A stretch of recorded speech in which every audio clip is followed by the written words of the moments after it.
करमपुर भरिसां शबीराबाद थाणे जे हद मां चोरनि ऐं ज़ोरनि जो आज़ार न कढियो। ताज़े वाक़े में नामालूम चोर नसीर शाह पुलिस चौकी भरिसां मक़ामी सहाफ़ी सोनू खान निंदवाणी जे करियाना दुकान जा ताला कटे रोक रक़म ऐं दुकान जो समूरो सामान ॿुहारे विया।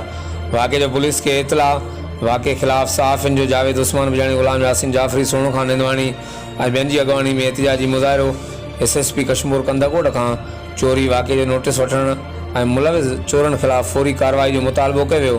ॿिए तरफ़ सहाफ़ियुनि पारां जावेद उस्मान बिजाणी जी अॻवानी में SHO शबीराबाद इसरार अहमद रिंद सां राब्तो करे चोरी वाक़े ते एहतिजाज कयो वियो। SHO शबीराबाद सहाफ़ियुनि खे चोरनि ख़िलाफ़ सख़्त कार्रवाई जी यकीन दहानी कराई। हर वक़्तु आगाहण लाइ ॾिसंदा रहो JTN वेब न्यूज़ करमपुर।